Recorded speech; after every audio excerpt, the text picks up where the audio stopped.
Force on a current carrying conductor in a magnetic field. इससे पहले हमने क्या देखा था कि जब भी कोई चार्ज पार्टिकल मैग्नेटिक फील्ड में मूव करता है तो उसके ऊपर कितना फोर्स पड़ता है, कितना फोर्स पड़ता है, BVQ sin थीटा के बराबर। अब यहां पर क्या हो रहा है कि ये एक कंडक्टर है और इसमें करंट फ्लो हो रहा है और इसको हमने रख दिया मैग्नेटिक फील्ड में। ये कंडक्टर है और इसके अंदर करंट फ्लो हो रहा है। करंट फ्लो होने के नाम पे एक्चुअली होता क्या है, इलेक्ट्रॉन ही तो फ्लो होते हैं।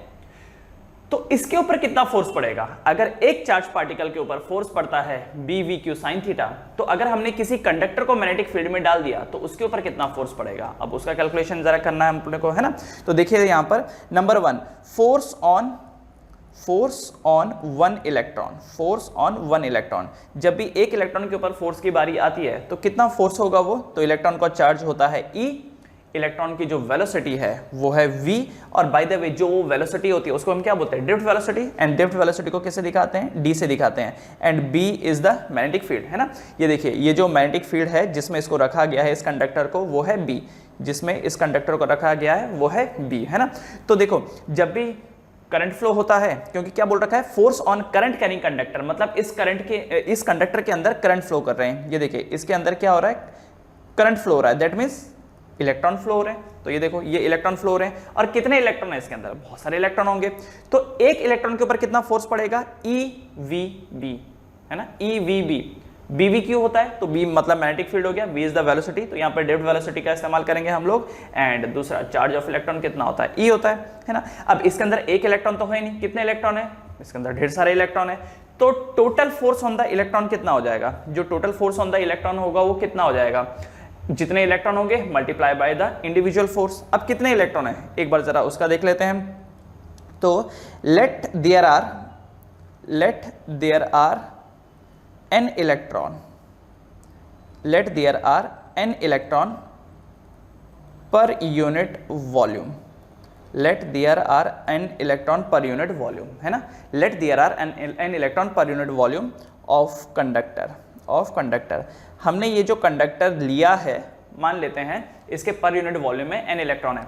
सी अलग अलग कंडक्टर के पास अलग अलग अमाउंट में फ्री इलेक्ट्रॉन्स होते हैं, है ना। जैसे किसी में कम होते हैं, किसी में ज़्यादा होते हैं, और इस बारे में तो हम लोग पहले भी डिस्कस कर चुके हैं जब हमने ड्रिफ्ट वेलोसिटी वाला इस्तेमाल किया था, है ना। तो देखो let there are n electron per unit volume of the conductor.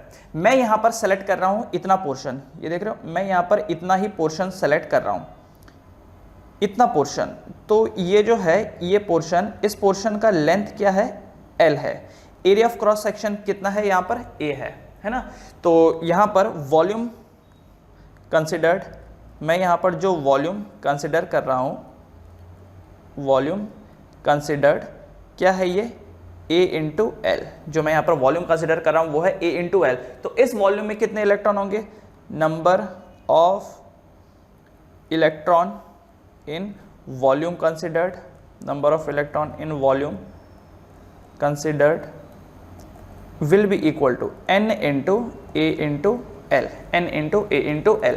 मैं एक बार फिर से समझाता हूँ आपको क्या हो गया कि एक इलेक्ट्रॉन के ऊपर कितना फोर्स लगेगा, EVB, एक इलेक्ट्रॉन के ऊपर कितना फोर्स लगेगा, EVB। तो टोटल फोर्स कितना लगेगा। अब देखो किसी भी कंडक्टर में जब करंट फ्लो होता है तो बहुत सारे इलेक्ट्रॉन मूव कर रहे होते हैं, तो कंडक्टर के ऊपर टोटल फोर्स क्या होगा, जो हर एक के ऊपर जो फोर्स लग रहा है उन सबको ऐड कर दो। तो मान लेते हैं उसके अंदर टोटल n इलेक्ट्रॉन है, तो n इंटू एफ हो जाएगा। एनीवेज, तो यहाँ पर इलेक्ट्रॉन कितने हैं, तो ये जो हमने कंडक्टर लिया पर यूनिट वॉल्यूम इसके पास n इलेक्ट्रॉन है, पर यूनिट वॉल्यूम इसके पास n इलेक्ट्रॉन है। मैंने कितना वॉल्यूम कंसिडर किया, तो मैंने A into L volume consider किया। Area of cross section A है एंड उसकी जो लेंथ है वो है L। तो मैंने जो वॉल्यूम कंसिडर किया that is A into L. तो A इंटू एल में कितने इलेक्ट्रॉन होंगे, तो A इंटू एल में आप n मल्टीप्लाई कर दीजिए तो NaL हो जाएगा, है ना। तो इस हिसाब से मेरे पास जो नंबर ऑफ इलेक्ट्रॉन हो गए, टोटल नंबर ऑफ इलेक्ट्रॉन हो गए, ये NaL हो गए। मेरे पास टोटल नंबर ऑफ इलेक्ट्रॉन कितने हो गए, NaL। इस वजह से मैं ये बोल सकता हूं कि जो टोटल फोर्स होगा, total force on conductor, total force on conductor क्या होगा, तो इंडिविजुअल इलेक्ट्रॉन पे जो फोर्स पड़ रहा है मल्टीप्लाइड बाय कितने इलेक्ट्रॉन है, तो कितने इलेक्ट्रॉन है भाई मेरे पास, NaL इलेक्ट्रॉन है, और हर एक पे कितना फोर्स पड़ रहा है, EVD into B, EVD into B. अगर मैं इनको आपस में कंबाइन कर दूं तो ये बन जाता है NaE V D, N A E V D L into B, N A E V D L into B. आपको याद होगा ये जो टर्म है N A E V D, क्या ये करंट का था? I equal to N A E V D, याद करो ज़रा, I equals to N A E V D करके, ये याद आ रहा है? ये करंट का एंड ड्रिफ्ट वेलोसिटी का रिलेशन हुआ करता था जो हमने पढ़ा था। तो मैं यहाँ पर लिख सकता हूँ I L B, ठीक है। तो टोटल फोर्स ऑन इलेक्ट्रॉन कितना निकल के आ रहा है? I L B।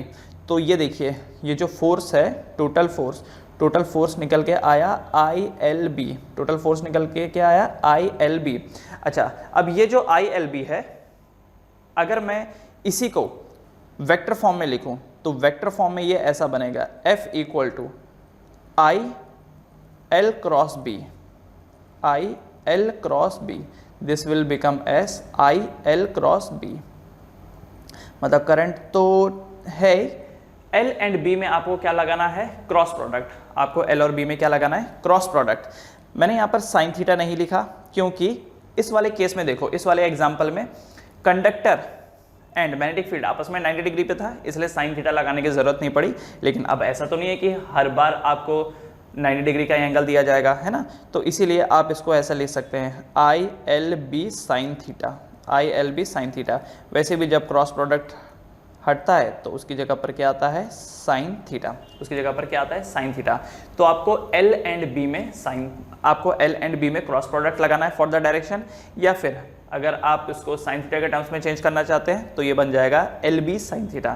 तो force will be I L B sine theta. So this is the force on a current carrying conductor in magnetic field. आपने कंडक्टर लिया, उसको मैग्नेटिक फील्ड में रखा है, तो उसके ऊपर कितना फोर्स पड़ेगा? I L B sine theta, I L B sine theta. Direction के लिए आप क्या करेंगे? वही जो फ्लेमिंग का लेफ्ट हैंड रूल था या राइट हैंड पाम रूल। तो फ्लेमिंग का जो लेफ्ट हैंड रूल था, फ्लेमिंग्स, चलो ये लिख लेते हैं, फ्लेमिंग लेफ्ट हैंड रूल। तो फ्लेमिंग का लेफ्ट हैंड रूल क्या बोलता था कि अपने थंब को, आपको ये देखो, ये लेफ्ट हैंड रूल है, सो ये आपका थंब है ना, और ये सामने की फिंगर है, और ये वाली फिंगर है, और बाकी उंगलियां तो आपकी खैर मुड़ी हुई ही रहती हैं, है ना। तो ये देखिए, तो ये जो थंब है, थंब आपको क्या दिखाएगा? फोर्स। इंडेक्स फिंगर क्या दिखाएगा? Magnetic field. एंड ये यहाँ पर मिडिल फिंगर आपको क्या दिखाएगा? करंट। मिडिल फिंगर आपको क्या दिखाएगा? करंट। ठीक है, तो क्या करना है आपको? इंडेक्स फिंगर को मैग्नेटिक फील्ड के डायरेक्शन में रखना है, मिडिल फिंगर को करंट के डायरेक्शन में, तो ये आपको अंगूठा फोर्स दिखा देगा। वही रूल है जो उसके लिए था, आपने जो उसके लिए पढ़ा था, एक सिंगल पार्टिकल के लिए, चार्ज पार्टिकल के लिए, सेम इसमें भी है। क्योंकि जब करंट फ्लो होता है तो अल्टीमेटली फ्लो क्या हो रहे होते हैं? इलेक्ट्रॉन ही तो फ्लो हो रहे होते हैं। दूसरा, right hand palm rule, right hand palm rule. तो राइट हैंड पाम रूल देखो, ये आपका अंगूठा है और ये आपका उंगलियां है ना।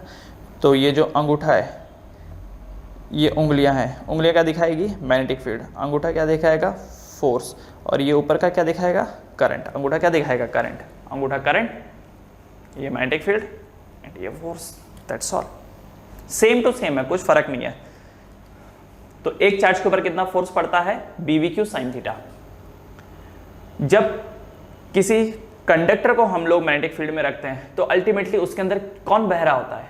चार्ज ही तो बह रहे होते हैं, चार्ज ही तो बह रहे होते हैं। तो एक चार्ज के ऊपर BVQ sin थीटा, तो अगर उसके अंदर n चार्जेस रहेंगे तो आप मल्टीप्लाई कर देंगे BVQ के साथ, BVQ sin थीटा के साथ उतने पार्टिकल्स को मल्टीप्लाई कर देंगे। कितने पार्टिकल थे ये? तो ये थे NaL। NaL को मल्टीप्लाई किया तो NaL को मल्टीप्लाई किया तो NaeVD, ये बन गया करंट, और बाकी बच गया LB। तो फोर्स इक्वल टू ILB, है ना। अच्छा, फोर्स इक्वल टू ILB, ये मैक्सिमम फोर्स है। यहाँ पर आप एक चीज़ लिख लीजिए, ILB is the maximum force.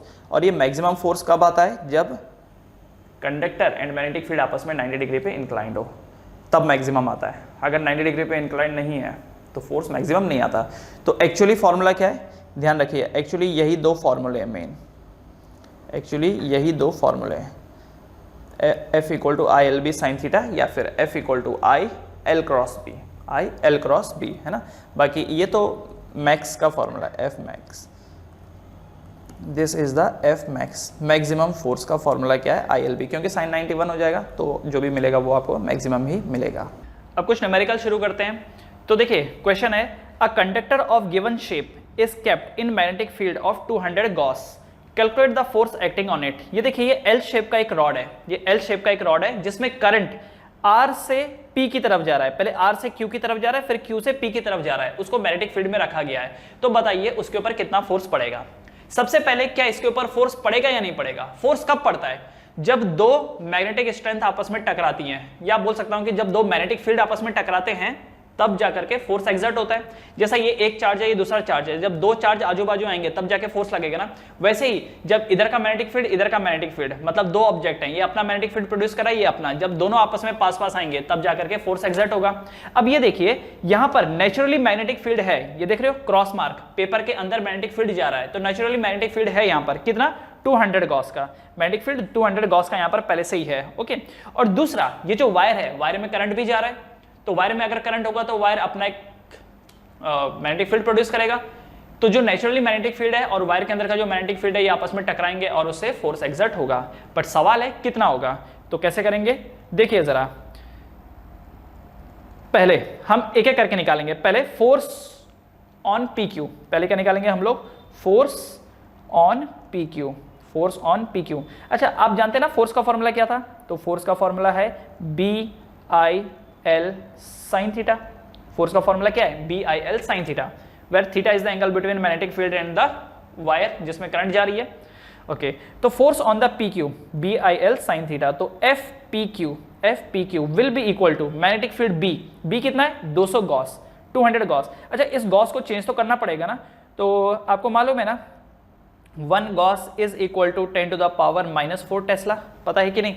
एक गॉस कितना होता है? 10 टू द पावर -4 टेस्ला। तो 200 गॉस का मतलब कितना हो गया? Magnetic field 200 into 10 to the power -4 tesla, ये B हो गया।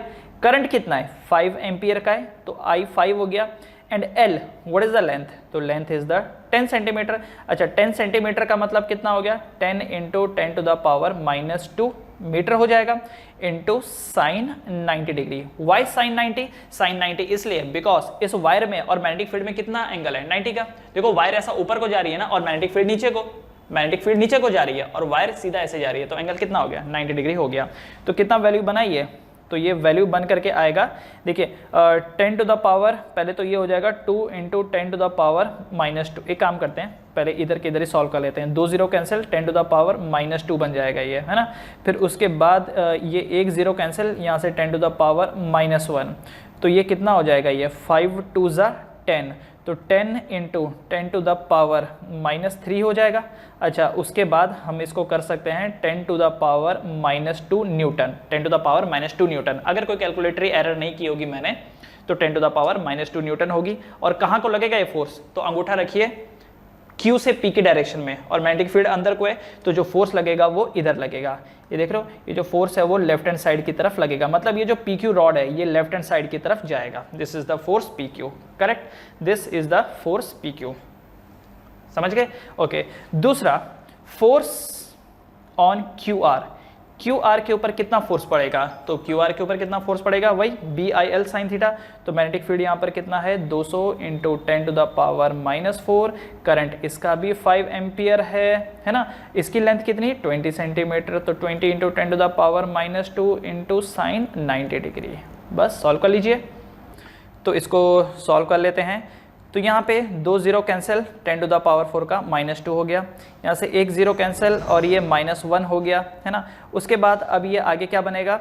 5 2 10, 10 2 20, तो 20 इंटू 10 टू द पावर -3।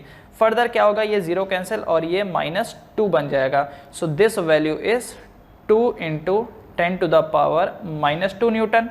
और ये फोर्स कहाँ पर लग रहा है? तो देखिए उंगलियां नीचे की तरफ, है ना, और अंगूठा लेफ्ट साइड की तरफ, तो ये जो फोर्स का डायरेक्शन होगा, फोर्स का डायरेक्शन ऐसे नीचे को आ रहा है। सो इसका डायरेक्शन ऐसा नीचे को। So what is the resultant force? तो रिजल्टेंट फोर्स के लिए क्या होगा? ये देखिए, ये है force on PQ, this is FPQ, और डाउनवर्ड डायरेक्शन में है force QR, so the resultant क्या होगा, रिजल्टेंट कुछ इस वे में बनेगा, ये देखिए ये होगा रिजल्टेंट का direction, this will be the F R resultant. तो कैसे निकालेंगे रिजल्टेंट, तो रिजल्टेंट के लिए ऑब्वियसली आप लगाओगे यहाँ पर वो जो सीखा था रिजल्टेंट का फॉर्मूला, रिजल्टेंट फोर्स का under root F P Q square plus F Q R square, है ना। तो देखिए क्या वैल्यू बन जाएगी, ये बन जाएगा एफ पी क्यू, तो 10 टू द पावर -2 का square plus 2 into 10 to the power -2 का स्क्वायर, जो कि फर्दर क्या बनेगा, ये 10 टू द पावर -4 प्लस 2 का स्क्वायर होता है 4 इंटू 10 टू द पावर -4। तो 10 टू द पावर -4 जब बाहर आएगा तो क्या बनेगा, ये 10 to the power -2 under root 4 + 1 कितना हो जाएगा 5, राइट, न्यूटन। तो ये होगा net resultant force, this will be the net resultant force. एक बार दोबारा से चेक कर लीजिए क्या बी आई एल आपने सही लगाया है। बी मैग्नेटिक फील्ड कितना 200 गॉस, तो 2 into 10 to the power -4, current है 5 एम्पियर का एंड लेंथ है 10 सेंटीमीटर, तो 10 इंटू 10 टू द पावर -2, बाकी साइन 90 वो वैसे ही होएगा। ओके, तो ये इसका आंसर बनेगा। अब अगले क्वेश्चन की तरफ बढ़ेंगे। अगला क्वेश्चन देखिए, A conductor of given shape is kept in the magnetic field of 5 Tesla. Calculate the force acting on it. Calculate the force acting on it. तो देखिए ये जो वायर है ये कैसा शेप का दिख रहा है आपको, एक काम करते हैं इसका नाम दे देते हैं, this is point P, this is Q, this is R and this is S। तो एक एक करके निकालेंगे, है ना। तो पहले निकालेंगे PQ का, तो देखो यहाँ पर PQ, फोर्स ऑन PQ, तो PQ के ऊपर कितना फोर्स पड़ेगा, तो वही होगा BIL, क्योंकि फोर्स का फॉर्मूला क्या है, force equal to BIL sine theta.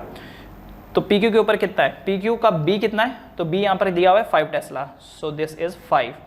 I कितना है 10 एम्पियर, L कितना है, तो इसकी लेंथ दे रखी है 4 सेंटीमीटर, 4 का मतलब 4 into 10 to the power -2 metre and sine theta मतलब साइन 90 डिग्री हो जाएगा यहाँ पर, साइन 90 डिग्री, क्योंकि L एंड मैग्नेटिक फील्ड आपस में 90 डिग्री के एंगल पे हैं।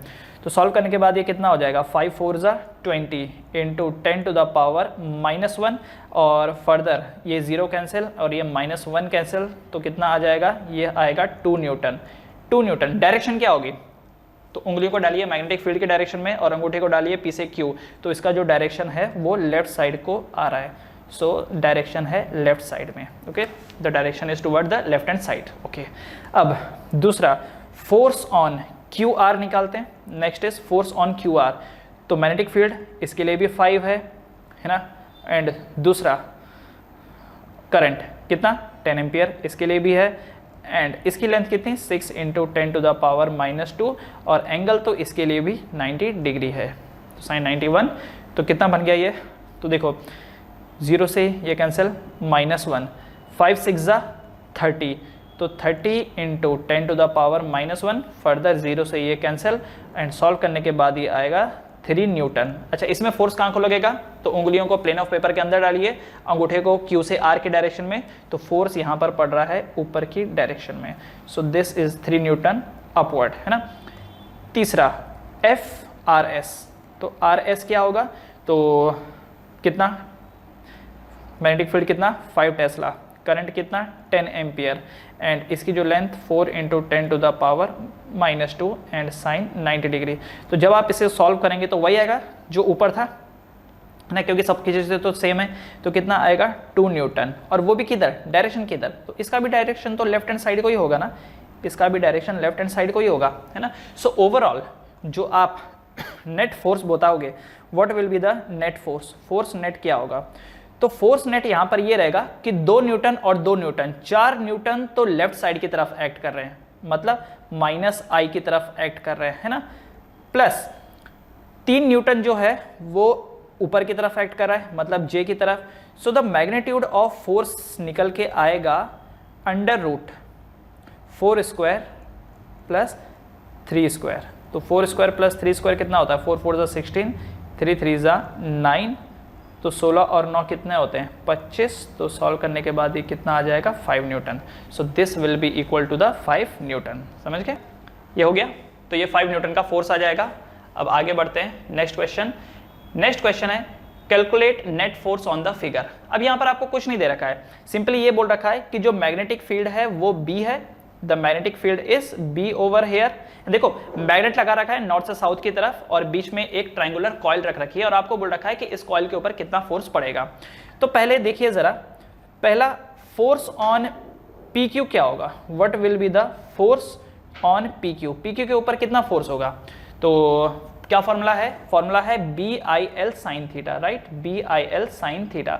तो मैग्नेटिक फील्ड यहां पर कितना है, यहां पर मैग्नेटिक फील्ड है बी, यहां पर मैग्नेटिक फील्ड कितना है बी, करंट कितना है आई, लेंथ कितना है, तो लेंथ चलो एल है, मान लेते हैं इक्विलेटरल ट्रायंगल है तो तीनों साइड की लेंथ एल है ना, तीनों साइड की जो लेंथ है वो एल है। सवाल है साइन थीटा क्या है, यहां पर साइन थीटा क्या है। तो देखिए मैग्नेटिक फील्ड यहां पर राइट हैंड साइड को जा रहा है, this is the magnetic field and ये यहां पर पी क्यू का डायरेक्शन क्या है ये देखिए। So what is this angle, तो ये बीच का 60 डिग्री है और यहाँ से 60 डिग्री, मतलब ये जो एंगल है ये 120 डिग्री है, मतलब ये बन जाएगा साइन 120 डिग्री, ये बन जाएगा साइन 120 डिग्री। अच्छा साइन 120 कितना होता है भाई, तो मैंने आपको रूल सिखाया था, साइन 120 को 1 × 90 + 30 कर देना है। तो ये कौन सा क्वाड्रेंट, सेकंड क्वाड्रेंट, तो सेकंड क्वाड्रेंट में साइन क्या होता है पॉजिटिव, तो ये पॉजिटिव आएगा एंड ये बन जाएगा cos 30। तो cos 30 कितना बन जाता है, व्हाट इज cos 30, तो cos 30 होता है √3/2, सो ये बन जाएगा √3/2। सो दिस विल बिकम √3/2 BIL, कितना होगा √3/2 BIL।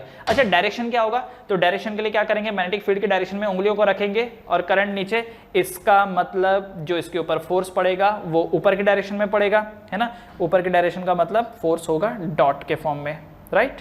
ये जो लेफ्ट साइड है वो ऊपर को उठेगा, ये जो लेफ्ट साइड है उसमें फोर्स कितना पड़ रहा है, डॉट ऊपर को उठ रहा है। दूसरा अब यहां पर हम देखते हैं force on Q R, force on Q R, Q R के ऊपर कितना फोर्स पड़ेगा, तो वही बी आई एल, तो मैग्नेटिक फील्ड बी है, करंट आई है, ये एल है, साइन। अच्छा यहां पर थीटा कितना होगा, तो देखो मैग्नेटिक फील्ड ऐसा जा रहा है इस डायरेक्शन में एंड जो ये करंट है, करंट भी इसी डायरेक्शन में जा रहा है, तो दोनों के बीच में थीटा कितना हो गया 0 डिग्री, तो ये हो गया साइन 0, तो रिजल्ट कितना आ जाएगा 0, है ना। तो फोर्स ऑन क्यू आर कितना निकल के आ रहा है 0, क्यू आर के ऊपर कोई फोर्स नहीं पड़ रहा, क्यू आर के ऊपर कोई फोर्स नहीं पड़ रहा। And the last one force on P R, force on P R, तो मैग्नेटिक फील्ड बी है, करंट आई है, एल का एल है, साइन। अच्छा एंगल कितना यहाँ पर, तो देखिए मैग्नेटिक फील्ड जा रहा है ऐसे राइट हैंड साइड को एंड यहाँ पे ये जो आर पी है ये कुछ ऐसा जा रहा है ना, करंट का डायरेक्शन कुछ ऐसा है ऊपर जाने का, तो ये जो एंगल बन के आ रहा है what is this, this is 120 degree, ये जो एंगल है 120 डिग्री बन के आ रहा है, साइन 120 डिग्री। तो साइन 120 कितना होता है √3/2 BIL बनेगा, डॉट या क्रॉस, तो मैग्नेटिक फील्ड को उंगलियों को रखे मैग्नेटिक फील्ड के डायरेक्शन में, करंट ऊपर, तो ये यहां पर बन के आ रहा है क्रॉस, ये यहां पर बन के आ रहा है क्रॉस। तो देख रहे हो क्या यहां पर, समझो जरा, ये जो लेफ्ट साइड वाला है, ये जो कॉइल है, ये जो कॉइल है, कॉइल का लेफ्ट साइड वाला जो हिस्सा है वो ऊपर उठना चाह रहा है और जो राइट साइड वाला हिस्सा है वो अंदर को जाना चाह रहा है। अल्टीमेटली होगा क्या इस कॉइल के साथ, ये कॉइल जगह पर रोटेट करेगा, ये जो है ये कॉइल ये जगह पर रोटेट करेगा। आपने मोटर पढ़ा है ना, आपने मोटर पढ़ा है रेस,